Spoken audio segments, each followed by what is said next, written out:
Praise lord అందరికీ. ఈ వీడియోలో మనం మొట్టమొదటి మానవులైనటువంటి మొట్టమొదటి జనని హవ్వ గురించి మనం తెలుసుకుందాం. మొట్టమొదటి తల్లి అయినటువంటి జనముల జనని హవ్వ. హవ్వ అంటే జీవము గల ప్రతివానికి తల్లి. దేవుని సృష్టిలో తొలి స్త్రీ ఈ అవ్వ.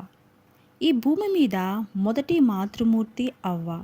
ఆమెకు ఆమె భర్తకు బాల్యం అంటే ఎలా ఉంటుందో తెలియదు. బాల్యం లేని వ్యక్తులు వీరిద్దరిని యువతీ యువకులుగానే దేవుడు సృష్టించాడు.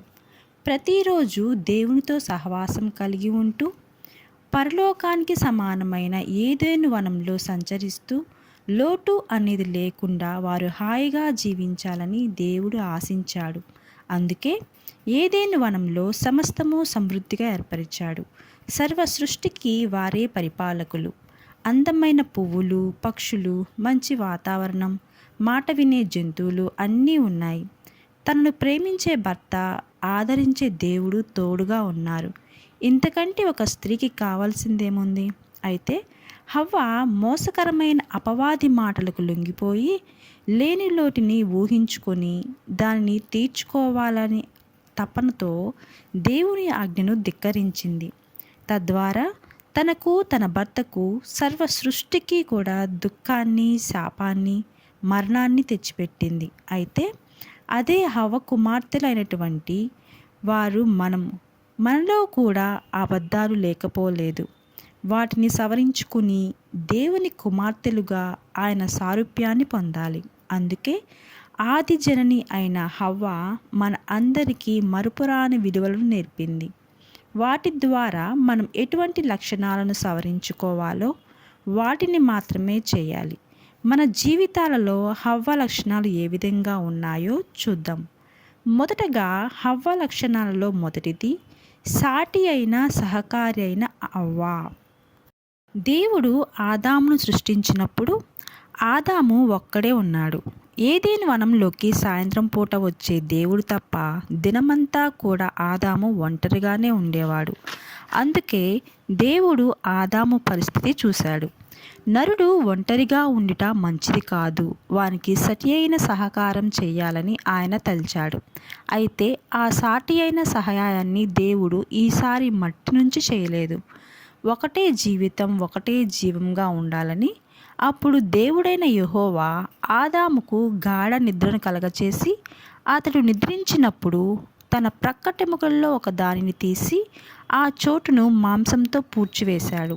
తరువాత దేవుడైన యెహోవా తాను ఆదాము నుండి తీసిన ప్రక్కటెముకను స్త్రీనిగా నిర్మించి ఆదాము నొద్దకు తీసుకొని వచ్చెను. అందుకే ఏకశరీరులు అన్నారు. దేవుడు ఆదామునకు సాటి అయిన సహకారాన్ని అన్నాడు. ఆదాము కూడా ఎంతో సంతోషించి ప్రేమను చూపించాడు.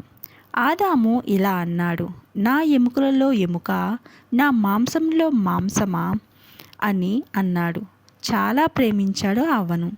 భార్యాభర్తలు కూడా ఇలాగే ఆదాము అవ్వలులాగా అన్యోన్యంగా, ప్రేమగా, ఆప్యాయతగా, అనురాగంగా నిండి ఉండాలని దేవుని కోరిక. భార్యాభర్తకు సరియైన సహకారిగా ఉండాలన్నదే దేవుని ఉద్దేశం. భర్తకు చేదోడు వాదోడుగా ఉంటూ దైవ కార్యాలకు తోడ్పడటమే యోగ్యకరంగా ఉంటుంది. యోగ్యురాలు తన పెనిమిటికి కిరీటము, సిగ్గు తెచ్చినది ఎముకలకు కుళ్ళు అని మనం పాఠ్యభాగంలో చదువుకొని ఉన్నాం. అందుకే ఈ పాఠం మనకు కూడా ఉండాలి. సటి అయిన సహకారాన్ని కలిగి ఉండాలి. హవ్వ అదే నేర్పిస్తుంది. ఇక రెండవది బాధ్యతలు విస్మరించిన హవ్వ. యెహోవా దేవుడు ఏదెను వనంలో ఆదాము అవ్వలను ఉంచాడు. అలా ఉంచడానికి కారణం ఏంటంటే దాన్ని సేద్యపరచాలి. రెండవది దాన్ని అంటే ఆ తోటను కాయాలి. కాబట్టి సేద్యపరచడం, కాయడం వారి విధి. ఈ రెండు విధులను ఆదాము సక్రమంగా నిర్వర్తించినట్లు మనకు కనిపించదు. అలా అని బాధ్యత లేకుండా వ్యవహరించినట్లు కూడా కనిపించదు. నోవాహు కాలం వరకు కూడా భూమి మీద వర్షం అనేదే లేదు. వర్షం కురిసే పరిస్థితి కూడా లేదు. భూమి నుంచే నీరు లేచి నేలను తడిపేది. దేవుడు ఏదెను వనంకు నీరు అందించాలి అని చెప్పి ఒక నదిని కూడా బయలుపరిచాడు. అది 4 పాయలుగా నీరు అందించింది. ఆ ఏదెను వనానికి ఇంత వసతి కల్పించినప్పటికీ కూడా ఆదాము తనకు అప్పగించిన బాధ్యతను నిర్వర్తించలేకపోయాడు. ఈ బాధ్యతలను నిర్వర్తించడంలో హవ్వ ఆదాముకు సహాయంగా ఉండాలని దేవుని కోరిక. అయితే తన బాధ్యతను విస్మరించింది హవ్వ. సాతానుతో మాట కలిపి మోసపు మాటలకు లొంగిపోయి తనతో పాటు తన భర్తను కూడా ఏదెను వనం నుండి వెళ్ళగొట్టబడింది. మళ్ళీ వీరు తోటలోనికి ప్రవేశించకుండా దేవుడు తూర్పు దిక్కున కేరుపులను, జీవవృక్షమునకు పోయే మార్గములను కాయటానికి అటూ ఇటూ ఖడ్గజ్వాలాన్ని కూడా నిలవబెట్టాడు. అందుకే అపవాది చోటుకి ఇవ్వకూడదు. చోటు ఇచ్చి మీ జీవితాలను నాశనం చేసుకోవద్దు. ఆత్మీయ జీవితాన్ని పోగొట్టుకోవద్దు. అందుకే విస్మరించవద్దు. మీ బాధ్యతలను ఇక విస్మరించకుండా మన యొక్క బాధ్యతను తెలుసుకొని సాతానుకు చోటు ఇవ్వకుండా ఉండాలి. ఇక మూడవ లక్షణం ఏంటంటే ఒంటరితనంలో ఓడిపోయిన హవ్వ. ఒంటరిగా ఉండకూడదనే కదా దేవుడు ఆదాముకు హవ్వను తోడుగా చేశాడు. అయితే హవ్వ ఆదామునకు దూరంగా ఒంటరిగా ఉన్నప్పుడు సాతాను హవ్వను సమీపించాడు. కుయుక్తి కలిగిన మాటలతో హవ్వను మోసగించాడు. అందుకే పరిశుద్ధుడైనటువంటి పేతురు తను రాసేటువంటి పత్రికల్లో స్త్రీని బలహీనమైన ఘటంగా వర్ణించాడు. ఘటం అంటే కుండ. కుండ త్వరగా పగిలిపోయే లక్షణం కలదు కాబట్టి కుండతో పోల్చాడు. ఆత్మీయ జీవితంలో ప్రతి ఒక్క విశ్వాసి తన రక్షకునితో సహవాసం కలిగి ఉండాలి. దేవుని ప్రజల సహవాసాన్ని కూడా కలిగి ఉండాలి. నిర్లక్ష్యం చేయకూడదు. ప్రమాదం నీ కోసం పొంచుకొని ఎప్పుడూ పక్కనే ఉంటుంది. ఆ ఒంటరితనంలోనే పాపపు ఆలోచనలు, ఆ ఒంటరితనంలోనే చెడు తలంపులు, ఈర్ష్య, ద్వేషం అన్నీ కూడా మనలను బలహీనపరుస్తాయి. కాబట్టి అది చాలా భయంకరమైన స్థితి. కానీ దాన్ని జయించాలి. దేవుడికి సమయాన్ని, మంచి పనులకు సమయాన్ని వెచ్చించాలి. ఇక నాలుగో లక్షణం ఏమిటంటే అబద్ధాలు నేర్చుకున్న హవ్వ. అప్పటి వరకు అబద్ధం అంటే తెలియని హవ్వ ఎప్పుడైతే సాతానుతో సహవాసం చేసిందో అప్పుడు అబద్ధాలు నేర్చుకుంది. యోహాను సువార్తలో ప్రభువు వారే చెప్తారు, సాతాను అబద్ధికుడు, అబద్ధానికి జనకుడు సాతాను అని. ఆదాము లేని సమయంలో హవ్వను కలిసి అబద్ధాలు చెప్పి తన సమయాన్ని సద్వినియోగం చేసుకుంది. నిజమేనా? ఈ తోటలోని చెట్ల ఫలంలో దేన్నైనా తినకూడదని దేవుడు చెప్పాడా అని అడుగుతుంది. దేవుని మీద అనుమానం కలిగేలా సాతాను మాట్లాడతాడు. హవ్వకు తెలియని విషయాలు ఎన్నో తనకు తెలుసు అని, తన శ్రేయోభిలాషిని అని నమ్మకం కలిగించి మోసం చేసింది. ఈ తోటలోని చెట్ల ఫలాలన్నీ మేము తినవచ్చు. అయితే తోట మధ్యలో ఉన్న చెట్టు ఫలాలను గూర్చి దేవుడు మీరు చావకుండినట్లు వాటిని తినకూడదు, ముట్టకూడదు అని చెప్పాడని హవ్వ సాతానుకు చెప్తుంది. కానీ దేవుడు ఆదాము అవ్వలకు ఆ పండును తినవద్దని చెప్తాడు. ఆ మాటను మార్చి హవ్వ ముట్టకూడదు అని చెప్పింది. హవ్వ యొక్క అబద్ధాన్ని సాతాను గ్రహించి ఆ పండు తింటే మీరు చావనే చావరు, ఆ పండు తిన్న దినం నుండి మీ కళ్ళు తెరవబడతాయి, మంచి చెడులు అనేవి తెలుసుకుంటారు, దేవదూతలులాగా ఉంటారు అని చెప్తాడు. పాపం చేయడానికి అంగీకరించింది హవ్వ. ఇటువంటి అబద్ధాలతో సాతాను హవ్వను మోసం చేసింది. అబద్ధములాడు పెదవులు యెహోవాకు హేయము అంటుంది బైబిల్. అబద్ధాలు చెప్పే వారి నుండి జాగ్రత్తగా ఉండండి. ఇక ఐదవ మాట, చెప్పుడు మాటలకు చెవియొగ్గిన హవ్వ. సాతాను చెప్పుడు మాటలకు ఆకర్షితురాలైంది హవ్వ. ఆ వృక్షము ఆహారమునకు మంచిదనియు, కన్నులకు అందమైనదనియు, వివేకమిచ్చు రమ్యమైనదనియునై ఉండుట చూచినప్పుడు ఆమె దాని ఫలములలో కొన్ని తీసుకొని తనతో పాటు తన భర్తకును ఇచ్చెను, అతడు కూడా తినెను అని ఉంటుంది వాక్యంలో.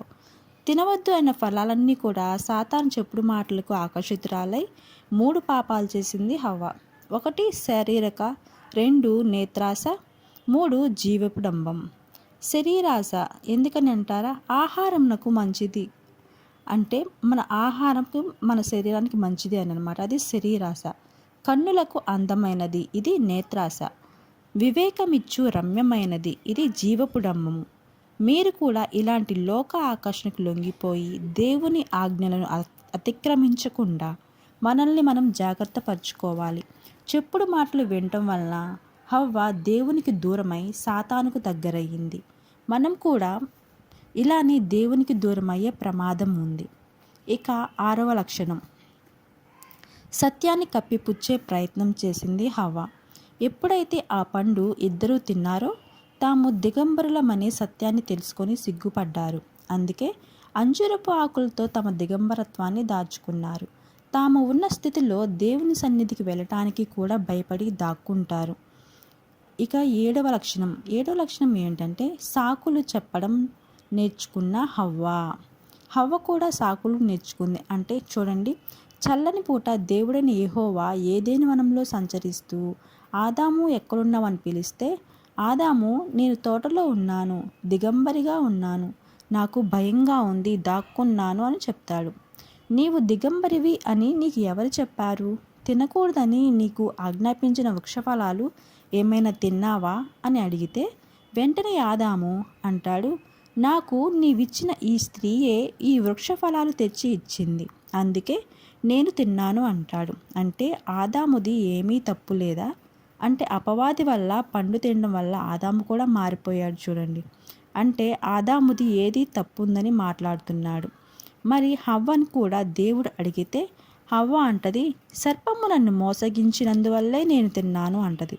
వీరిద్దరూ తమ తప్పుని కప్పిపుచ్చుకుంటున్నారు. వీరిద్దరిలో ఎవరూ కూడా ప్రభువా నేను తప్పు చేశాను క్షమించు అని ఒక్కరు కూడా అడగలేకపోయారు. అయినా సరే దేవుడు వారిని ఎందుకు అలా ప్రశ్నించాడో తెలుసా? సమస్తము ఆయనకు తెలియకుండా ఉంటుందా? దేవుని బిడ్డలు కదా, క్షమాపణ అడుగుతారేమో అని అనుకుంటే క్షమాపణ కూడా అడగలేకపోయారు.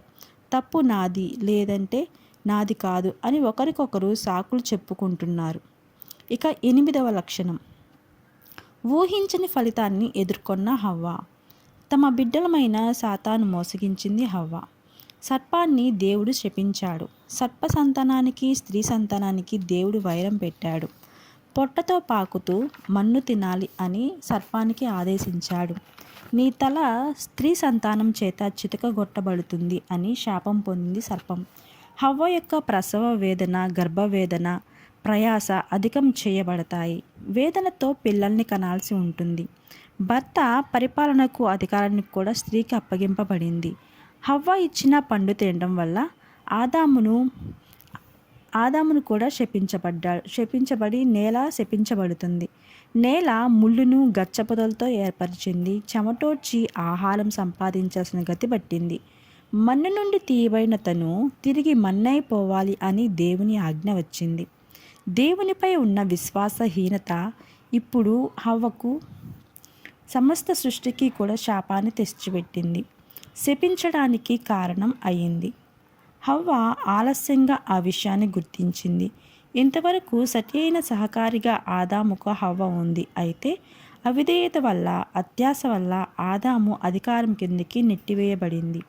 అంతేకాదు, వీరిద్దరూ ఏదెను తోట నుండి కూడా వెళ్ళగొట్టబడ్డారు. మీ జీవితాల్లో కూడా అనేకసార్లు దేవుని దృష్టిలో తప్పిపోతున్నారేమో.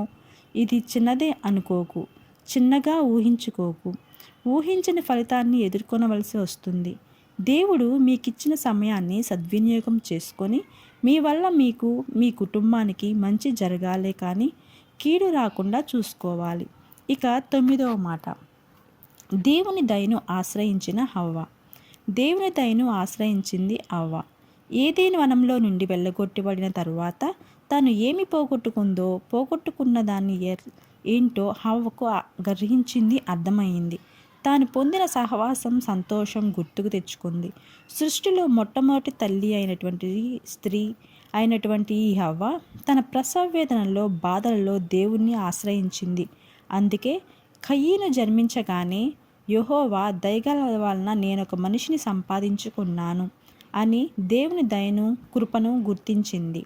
పెద్ద కుమారుడు అయినటువంటి కయీను అసూయతో తన సొంత తమ్ముడు అయినటువంటి హేబేలును హత్య చేసినప్పుడు తన పాప ఫలాన్ని చూసింది హవ్వ. ఎంత పరితపించి ఉంటుందో అర్థం చేసుకోండి. పెద్ద కుమారుని అసూయ, చిన్న కుమారుని హత్య ఆమెను బాధపెట్టాయి. దేవుని ఎడల ఆమె చూపిన అవిధేయత వల్ల ఆ ఫలాన్ని కుమారుల్లో చూసింది. ఆ తరువాత షేతు అనేవాడు పుడతాడు. షేతు పుట్టినప్పుడు కయీను చంపిన హేబేలుకు ప్రతిగా తనకు ఇంకో కుమారుడిని దేవుడు అనుగ్రహించాడని సంతోషిస్తుంది. దేవుని ఆదరణని అనుభవించింది హవ్వ. అది గుర్తించింది. ఆ తరువాత అన్నీ తెలిసొచ్చిన తర్వాత బైబిల్ గ్రంథంలో చనిపోయేంత వరకు దాదాపు 900 సంవత్సరాలు పైనే బ్రతికినట్లు, హవ్వ ఆదాములు ఎప్పుడూ కూడా తర్వాత తప్పు చేసినట్లు, అపవాది మాట విన్నట్టు ఎక్కడా లేదు. అంటే వారు అర్థం చేసుకొని అనుభవించిన విధానాన్ని బట్టి దేవునికి విధేయులుగా ఉన్నారని మనం గ్రహిస్తాం. మనము కూడా అంతే. జనముల జనని అయినటువంటి హవ్వ సంతానం కదా. ఆమె గుణాలన్నీ కూడా మనలో మీలో వచ్చేసాయి. అయితే దేవుడు మనల్ని ప్రేమించి తన ఆయుష్ను పొడిగించి ఎన్నో అవకాశాలను ఇచ్చాడు. అవకాశాలను సద్వినియోగం చేసుకొని ఆయన సన్నిధిలో మన తప్పిదాలని ఒప్పుకొని ఆయన కృపను పొందే పరలోకపు తండ్రికి తగ్గ కుమార్తెలుగా లోకయాత్రలో సాగిపోవాలి. దేవునికి విధేయులుగా బ్రతకాలి. హవ్వ నేర్పించిన పాఠాలు ఇవి. మనల్ని ఆదరించగల దేవుణ్ణి ప్రార్థిద్దాం. ఇది మొట్టమొదటి సృష్టిలో మొదటి స్త్రీ అయినటువంటి హవ్వ ద్వారా నేర్చుకోవాల్సినటువంటి విషయాలు, పాఠాలు. ఇవన్నీ ప్రతి స్త్రీకి పురుషునికి కూడా తెలియచేయడానికి ఈ వీడియో తీసాము. ఇంకా మంచి మంచి వీడియోస్తో మీ ముందుకు మంచి మంచి విషయాలను తెలియజేస్తాము. Praise the lord.